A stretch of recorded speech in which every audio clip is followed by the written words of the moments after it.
Bonjour, donc je me représente, Julien Courbière de l'entreprise Lofoten. Donc on va parler de surélévation aujourd'hui. Alors Lofoten, en deux mots. Lofoten a été créé en 95 par Éric Vialatou avec 2 salariés à l'époque. Ça a grossi assez rapidement, on va dire, pour qu'en 2004, on n'ait plus assez de place. Et l'entreprise a déménagé sur Turin, en rachetant l'entreprise L'Hôpital. Donc à ce moment-là, c'est ici que je suis arrivé, moi, en 2004, au moment de ce rachat. Et c'est là qu'on a commencé à développer un petit peu on va dire la partie construction bois. Avant, on faisait plus charpente, couverture, et puis agencement et menuiserie. Après, en 2012, on a racheté une entreprise qui s'appelait Schneider, qui faisait aussi de l'ossature bois, toujours dans la continuité pour développer le secteur de la construction bois. Et en 2014, on a créé une coopérative de construction qui regroupe plusieurs artisans. Alors pourquoi je parle de cette coopérative? C'est parce qu'avec cette coopérative, on peut répondre à des projets clés en main. Donc on a Lofoten Construction pour la partie charpente, ACBJ pour la partie maçonnerie, Lofoten Menuiserie Agencement pour tout ce qui est fenêtres, portes, escaliers, un plombier, chauffagiste, électricien, et un plaquiste peintre. Donc grosso modo, tous les corps d'État pour réaliser les projets clés en main. Alors la présentation va se dérouler en 5 points. Démarche vers la surélévation, réglementation, analyse du bâtiment existant, analyse de l'environnement et quelques petits exemples. On prendra une réalisation un peu de A à Z.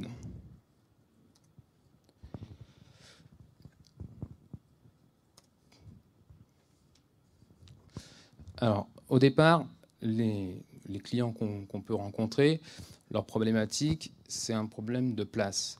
Ils ne pensent pas forcément à la surélévation dans un premier temps. C'est plutôt mon salon est trop petit, je voudrais l'agrandir. Il me manque une chambre. Je voudrais une suite parentale. Ça, c'est bien à la mode, c'est bien dans l'air du temps. Je voudrais agrandir ma cuisine, etc. Enfin, il y a mille raisons pour agrandir une maison. La deuxième question qui vient, c'est j'ai besoin de place, donc je vais déménager. Ma maison est trop petite. Si je vendais ma maison, je vais acheter une autre maison dans le même quartier. Et les gens commencent à regarder et se rendent compte que les prix, eh ben, c'est pas si évident que ça. De racheter une maison dans le quartier qu'on aime bien, parce que ça fait des années qu'on est là et qu'on a nos habitudes, les enfants vont à l'école, etc. Donc, à ce moment-là, ils commencent à se poser la question d'agrandir leur maison. Pourquoi pas l'agrandir au sol? Il faut avoir de la place encore sur le terrain pour pouvoir agrandir. Respecter les limites, faire une croix sur son jardin, faire une croix sur quelque chose qu'on aurait au sol, une piscine, etc. Donc c'est pas forcément possible. Et ensuite vient l'idée de la surélévation. En général, ça se passe comme ça. Enfin, chez les particuliers, je parle pour les particuliers. La réglementation. Donc on est contraint, on va dire, aux mêmes règles d'urbanisme que pour une construction neuve. C'est-à-dire on regarde le PLU, de voir si on peut construire par rapport aux limites. Ce qui va nous intéresser, c'est la hauteur possible des constructions, la surface de plancher autorisée dans le secteur dans lequel on est. Est-ce qu'on est dans un secteur soumis aux ABF? Voilà, c'est toutes ces questions qu'il faut se poser avant de construire. Donc les gens vont voir l'urbanisme, enfin, en tout cas nous on les conseille d'aller voir l'urbanisme ou d'aller voir un architecte pour répondre à ces questions. Après on peut les accompagner. La réglementation de la construction même, c'est pareil, c'est régi par les mêmes règles qu'une construction neuve, qu'une construction de maison. Donc on est soumis au DTU, on est soumis aux Eurocodes, aux règles Neige et Vent. À chaque fois, on fait les calculs de structure pour vérifier que tout passe et que tout va tenir dans le temps. Analyse du bâti existant. Alors ça, c'est une partie assez importante parce que contrairement à de la construction neuve, il y a un environnement, il y a un bâtiment déjà, donc on ne peut pas forcément faire ce qu'on veut. Les murs. Première chose, est-ce que les murs sont déjà stables? Est-ce que la maison n'est pas fissurée, etc.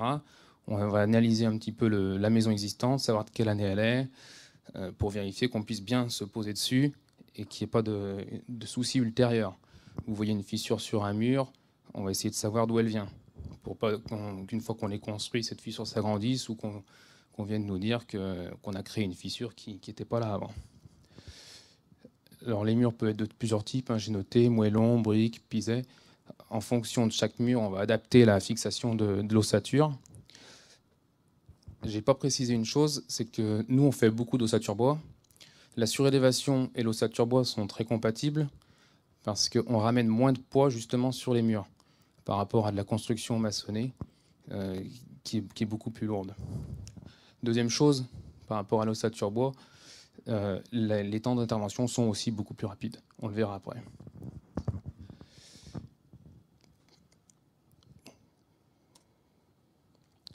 Ensuite, la charpente. Donc, la charpente va influencer également sur la première phase de la construction, c'est le futur plancher.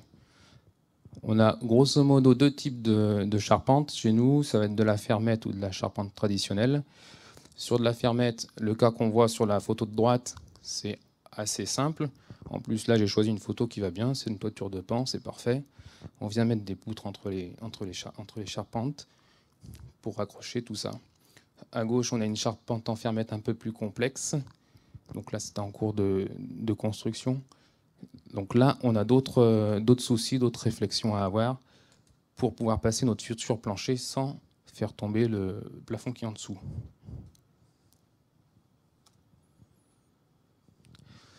La couverture existante, donc elle pose pas trop de problèmes. On a 2-3 questions à se poser quand même, c'est de savoir déjà s'il y a de l'amiante, parce que c'est des matériaux spécifiques. Il faut une entreprise spécialisée pour évacuer, donc tout de suite ça peut renchérir le coût de la surélévation pour le client, donc c'est bien à prendre en compte dès le départ.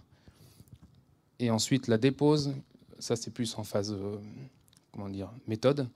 Est-ce qu'on dépose la couverture tout de suite? Est-ce qu'on la laisse? Ça, pareil, plus longtemps on va réussir à garder la couverture existante, mieux ce sera parce que la maison sera protégée des intempéries.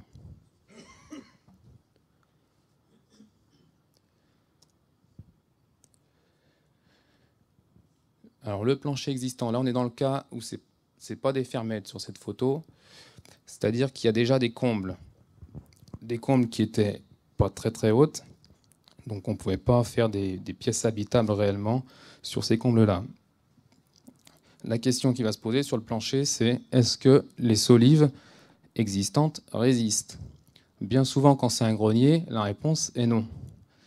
Donc la question qui arrive du client, c'est moi je stocke des cartons, je stocke des choses, je ne comprends pas pourquoi on ne pourrait pas garder ce plancher-là. Parce que quand on passe en habitable, on n'a pas les mêmes charges à prendre en considération, tout simplement. Donc une fois qu'on explique, les gens comprennent très bien. Et puis on n'a pas envie de faire plier le plafond, etc. Souvent la partie du dessous, le rez-de-chaussée, reste habitée pendant les travaux. Et il n'y a pas forcément une rénovation lourde de l'ensemble sur les travaux de surélévation.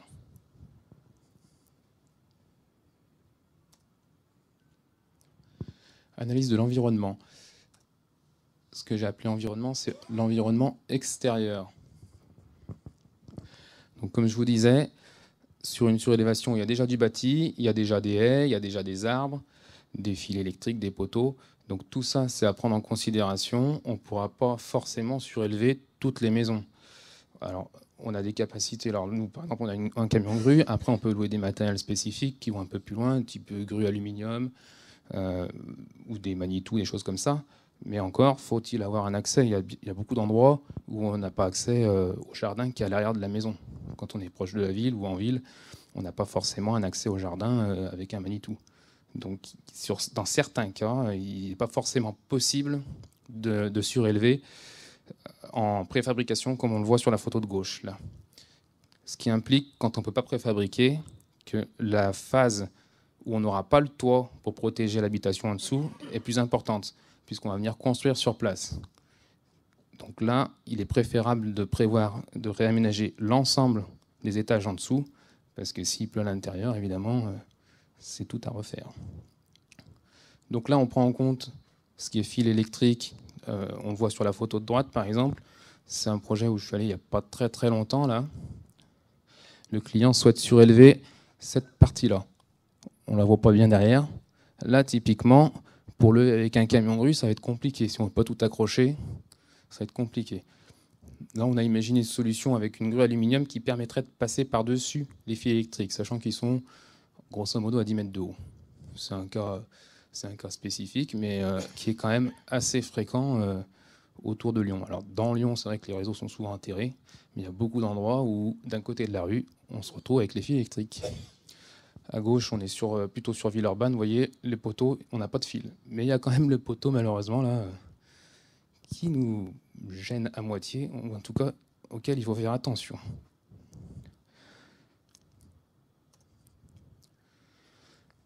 Environnement intérieur. Alors, pareil, quand on surélève, selon les pièces qu'on va faire, c'est facile de surélever pour faire 2 chambres. Il n'y a pas de problème, il n'y a presque rien. Il y a un peu d'électricité à tirer, donc il faut voir où est le tableau. Vérifier que le tableau soit, on va dire, conforme, que ce ne soit pas un vieux tableau plus aux normes. Mais après, passer ça, c'est assez simple. Raccordement EUV. Là, quand on commence à faire une salle de bain, quand on commence à faire des pièces d'eau, on va dire, des WC, tout de suite, il y a le problème des raccordements EUV. Donc là, il faut impérativement voir si en dessous, à quel endroit on pourra se raccorder. Essayer, comme dans une maison neuve, on va dire, un peu de faire plomber les réseaux. Si le toilette est au nord de la maison, on essaiera de mettre le toilette au nord. Et les plafonds du rez-de-chaussée sont-ils conservés? J'ai mis ça. C'est pareil. Alors, nous, on prévient toujours les clients, vu qu'on va travailler au-dessus, le plafond, effectivement, il peut être amené à bouger. Les gens veulent le garder. On leur dit que c'est possible, mais il y aura sûrement un ratissage, une peinture, quelque chose à faire. On n'est pas du tout à l'abri qu'un morceau du plafond vienne à fissurer parce qu'on va marcher sur la poutre et que la poutre va fléchir. Ça m'est déjà arrivé aussi qu'une poutre soit pourrie. On ne le voit pas forcément au début. On marche dessus, paf, on passe à travers. Donc ça, c'est des choses... voilà, on essaie de prévenir à l'avance parce que pendant les travaux... il peut arriver pas mal de choses.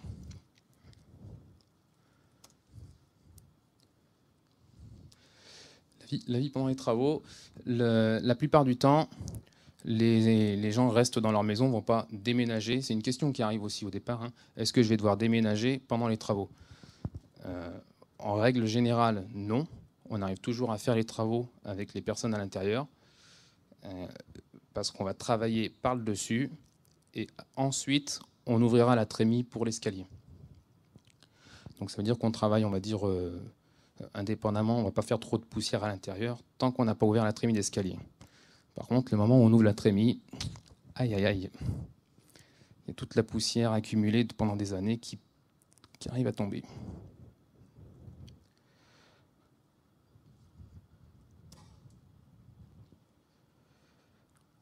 Alors, j'ai pris une réalisation, celle de droite, ce qui est sur Villeurbanne. J'ai pris celle-là parce qu'elle est en ossature bois, on ne s'en rend pas forcément compte. Celle de gauche, on devine que c'est de l'ossature bois, même si maintenant on fait des maisons en béton avec du bardage et des maisons en bois avec du crépi. C'est dur à savoir ce qu'il y a derrière. Donc la phase conception. Le plus difficile souvent, c'est de positionner l'escalier.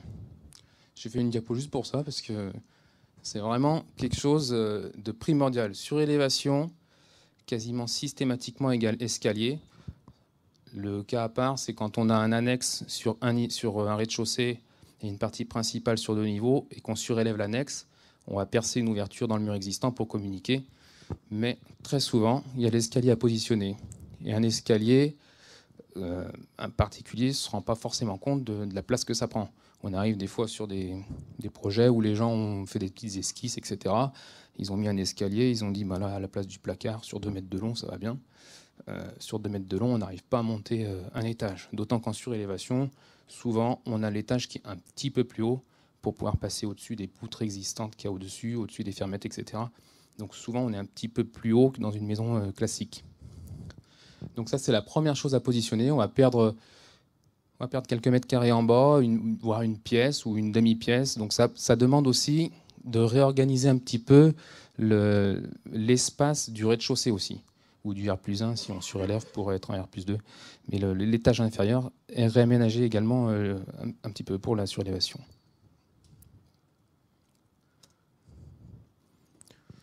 Bon, ça c'est un exemple sur la maison qu'on vient de voir. Donc, avant, ces gens-là avaient un petit bureau ici, un petit coin bureau, qu'on a donc sacrifié pour faire un escalier. Alors, en tombant, moyennant quelques aménagements, on le voit, ils ont tombé quelques cloisons ici. On obtient finalement un espace à vivre assez important. Ils ont peut-être perdu un coin bureau, mais finalement, ils ont gagné quand même de l'espace de vie dans leur pièce principale au final.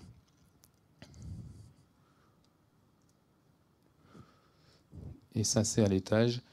Donc c'est une distribution par des couloirs ici. Ils ont souhaité garder un petit grenier à l'arrière. On a recréé une salle de bain et une chambre à droite et une chambre à gauche.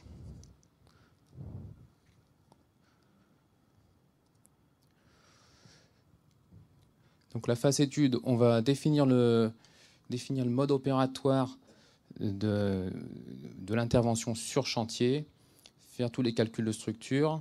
Donc ça, c'est tout le staff bureau d'études qui s'en occupe. On va faire les plans de fabrication, les plans de pose. Donc ce qui est important, évidemment, c'est le mode opératoire. Plus on va pouvoir préfabriquer et plus on ira vite en intervention sur chantier. Plus on ira vite, moins il y aura de chances de se prendre des intempéries pendant les travaux. Alors évidemment, on ne va pas attaquer les travaux le lundi avec une pluie où il tombe des cordes. Donc on essaye de démarrer du lundi pour que l'objectif, c'est que sur une semaine, on arrive à tout faire. Encore une fois, sur de la surélévation, pour de la maison, pour du particulier. Donc il n'y a pas une très grande ampleur, on a le temps en une semaine en général, en préfabriquant bien correctement, d'arriver à la toiture pour pouvoir bâcher. Parce que tant qu'on n'a pas mis de poutre de toiture ici, là, même pour faire tenir les bâches, c'est compliqué.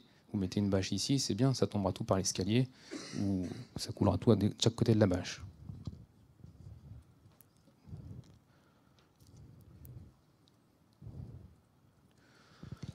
La préfabrication. Donc là, on est sur... c'est exactement le chantier qu'on suit depuis tout à l'heure. Là. On a préfabriqué les murs ici, qu'on voit là. On a préfabriqué même les caissons de toiture ici. C'est de la poutre en I, avec l'isolation. Ce qui fait que pareil, quand on va venir poser le toit, en une journée, la toiture elle est posée. Donc voilà, on pose les fameux caissons de toiture. C'est des caissons qui vont faire grosso modo 2 mètres par la longueur du rampant. Donc une maison, une surélévation de ce type-là, en 5 panneaux c'est couvert, 5 panneaux c'est posé en une demi-journée. Et là, la particularité sur ce chantier, c'est que le client souhaitait garder apparent le contreplaqué ici à l'intérieur. On a mis un contreplaqué peuplier qui restera apparent, qui fera la peau à la place du placo côté intérieur. Et également en plafond.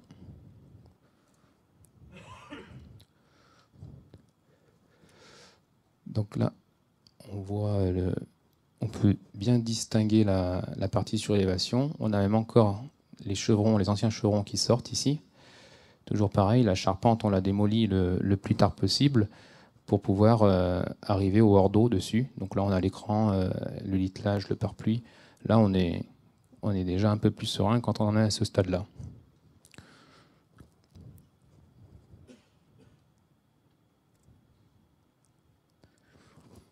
Donc ça, c'est l'intérieur. Une fois qu'on vient de poser nos panneaux de toiture, on avait même un Velux ici qu'on a prépositionné en préfabrication.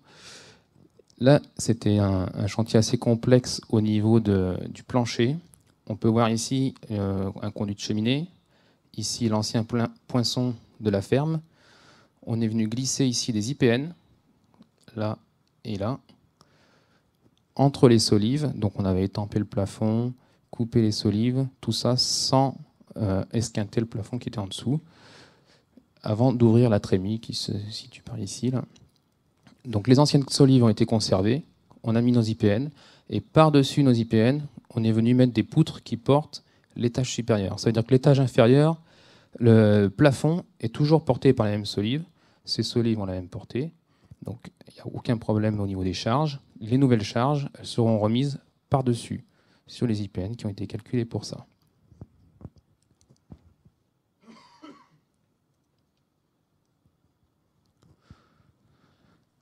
Donc là, celle qu'on vient de voir de maison, c'est celle-là.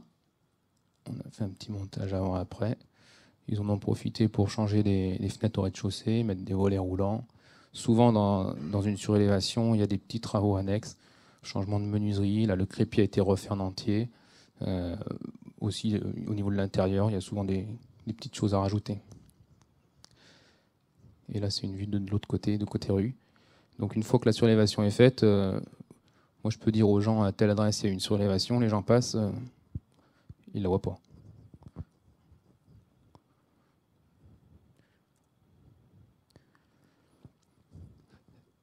Donc là, c'est un autre exemple, une surélévation qu'on a fait un peu plus dans la campagne.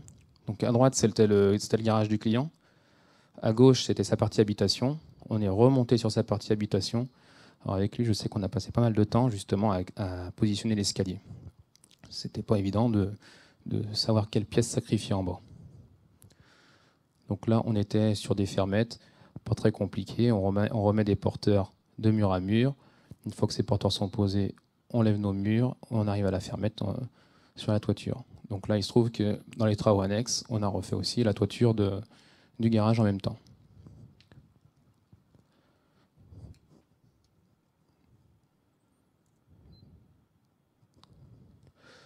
Là, c'est un autre type de surélévation. Donc, comme je vous disais, on a surélevé une partie qui était en rez-de-chaussée à côté d'une partie sur 2 niveaux. Donc là, sur ce mur qu'on voit pas qui est derrière, là, on a créé une ouverture dans la maçonnerie pour communiquer avec l'étage existant. Ce qui se passe souvent dans ces cas-là, il y a une petite marche pour passer de l'existant à l'extension. Toujours la même chose, parce que pour mettre notre solivage, on vient se mettre au-dessus des entrées de fermettes ou dans l'encombrement des entrées de fermettes. Et souvent, les poutres en structure bois à lamellé collé sont assez hautes par rapport à une dalle béton de 20 cm. Parce que dans ces cas-là, on ne peut pas remettre un appui porteur au milieu d'une maison. On ne va pas dire on remet un pilier là, finalement, pour tenir ma charpente, parce que ça me va bien. On ne va pas aller creuser une fondation en plein milieu de la maison. Donc là, une ouverture a été percée sur l'existant. Toiture de pan. Raccord, on a eu un petit raccord avec le toit existant. Enfin, tout ça, ça s'est géré en zinguerie, sans problème.